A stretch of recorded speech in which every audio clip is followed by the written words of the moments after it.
Hey y'all, I'm James Wright and welcome to the shop. Today we are working on an easel with my daughter Melody. Say hi. Hi! I like pulling her into the shop every now and then, and since we're all at home now, I thought it'd be a good time to bring the kids down for a few projects. And she has wanted an easel for a long time, so today we're going to get into making an easel.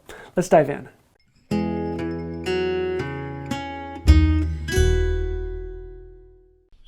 For this easel, we're going to be making it out of pine, and I had these 2x2s that I thought would work out pretty well.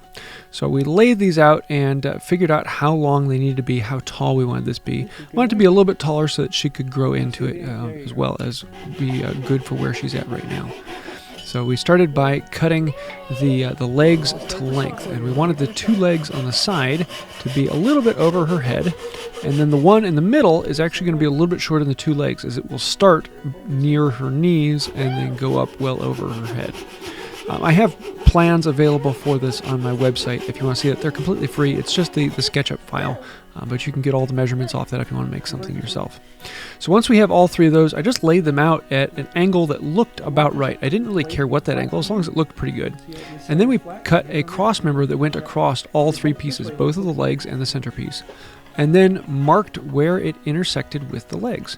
And this way we could put those directly down. Now we wanted to make half lap joints, so we marked on the top face, and then we drew those lines halfway down around the sides, and then we used a marking gauge to mark halfway into the board.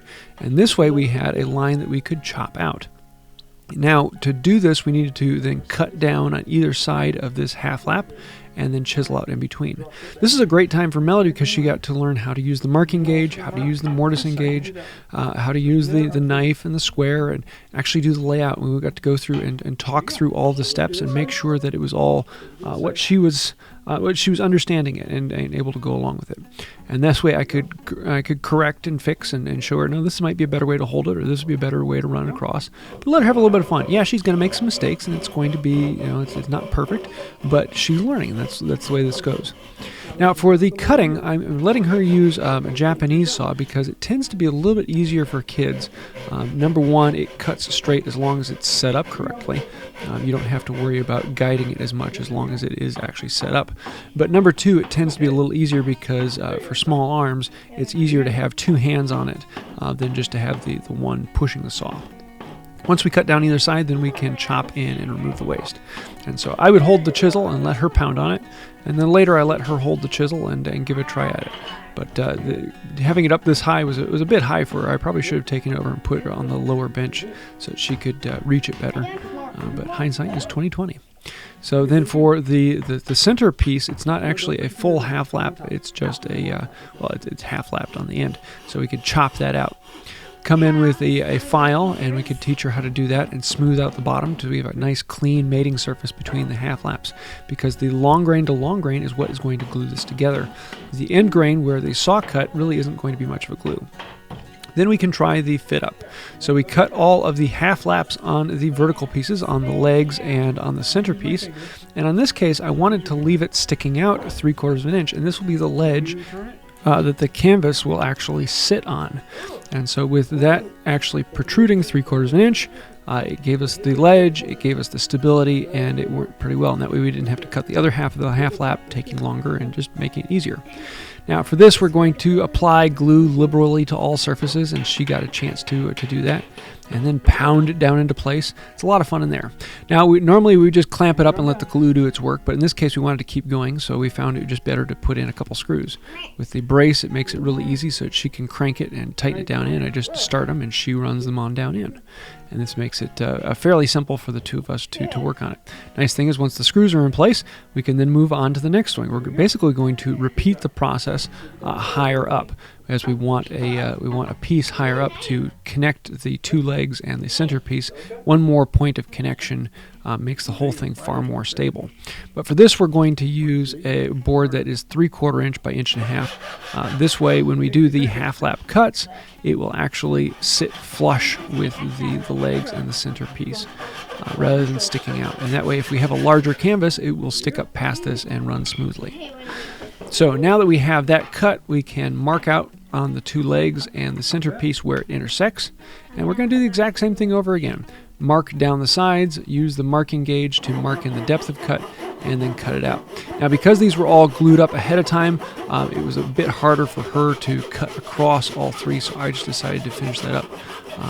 The reason we didn't cut them before gluing it up is we didn't know exactly what the angles were, and it makes it much easier to actually chop them all out after the glue up. This way we know exactly where the piece will be and how it mates up with it. So then we can come in, saw down either side, and chop out, pare out, and clean them up so we have a nice clean mating surface for that piece to fit into. Again, letting her tap and have a little bit of fun. It's always good to, wherever possible, let the kids do the work. It makes it easier for them, plus they are invested in the work. Now we can try the dry fit and tap it down, pound it into place, make it fit. Come on, hit it harder, Melody. Hit it harder, Melody. There we go. Add a little bit of glue, shmoo it around, and then we can pound this into place, put a couple screws into it as well. Now with the screws, we come in from the back so you don't see them. Just makes it a little bit cleaner. And these are just 1.25 inch screws, so they sink in pretty well. I like these Torx bits. They hold nicely. Now that's about it for the main frame. The next thing we need to do is we need one more leg that connects to the back and is what makes this whole thing set up. So we cut a board to length, and then we attached a hinge. This is a little brass hinge that I found at the big box store. 3 screws on one side, 3 screws on the other. We're going to pre-drill because it is close to the end. And so I would hold the egg beater drill in place and she can spin it around. That way we can work together to drill them. And then again with the brace, I would start the screw just to get it going and then let her do it. And that way she can hold the top and the bottom and drive the screw in. That way she gets to learn not just turning the brace, but also controlling and moving it around. Once we have that in place, then we can put the hinge on the other side and put in the screws there. Now on this side I had to use the screwdriver because it was close. I didn't want to use the ratchet, so I had to actually do that because she didn't have enough grip strength to actually do it. And look, we have an easel basically. The next thing we need to do is put a chain on it to make sure that that leg doesn't go back farther. I found a little bit of brass chain, and we could just put a screw through one side. And the screw was a bit too hard for her, so I was able to do that. Just drive in the screw after pre-drilling, and now this will hold that back leg so it doesn't go out too far. Now we have basically the easel is set up and standing. The other thing we need is a piece on top to hold the top of the canvas so that it doesn't fall over. This basically will clamp it between the bottom shelf and the top. And to do this, we're going to actually make a piece go all the way across that is 3/4 inch thick. And then we'll have a U-clamp like this that will wrap around that center spar. So what we're going to do is clamp this together, glue it up, and then put some screws into it. Now what I really want to do is I want it to be movable because I want it to be below that top cross member or maybe above that top cross member if we get a bigger canvas. So to do that, I'm going to grab some carriage bolts, and they were a bit too long for what we needed, so we cut them down to, I think it was somewhere around 3.5 inches long. Just use a file to clean up the threads on the end so that everything would go in, and then we can clamp this together. We drilled holes all the way through at just over 1/4 inch so the bolts slide through there nicely, and then we countersunk the heads so that the carriage bolts will fit into it. The other thing that we did is we just planed these 2 blocks down a little bit more so that they are thinner than the spar that they're going to be wrapping around. And that way this piece on the back will actually be what clamps it into place. This spar going to on the back isn't glued in place. It will just clamp onto that center vertical leg or vertical spar. And because it's loose on there, we can put it down below the vertical or we can put it above the vertical. And this way you can do it for just about any size of canvas out there. Just some quick thumb screws on there, wing nuts on there, and the whole thing can slide down into place. Push it down a little bit, and then turn the screws, and that locks it into place. And there's an easel. That was pretty easy. Ta-da! Now Melody can have a little bit of fun in her room, do some painting, and increase her skills of art. So we can have a good bit of fun with this. So we're going to take it outside and spend some time with that. And she's already been doing several pieces of art on it. I have to get some bigger canvases to let her have some fun on it. I'm really happy with how this came out, and I hope that she gets to use it for many years to come. Ta-da!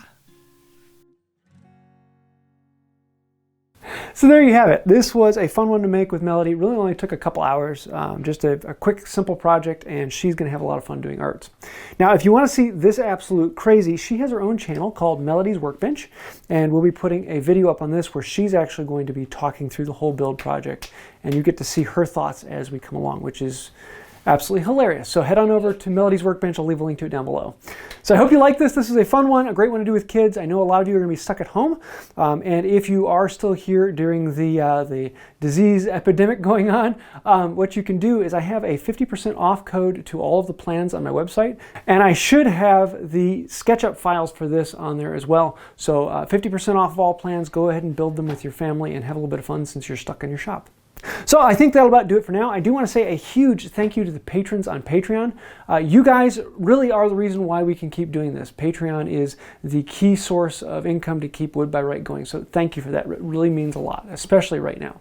So I think that'll about do it for today. And until next time, have a wonderful day. Okay, this is a joke from Melody. What did the easel say to the artist? What did the easel say to the artist? Paint me up. Now you know where I got it from.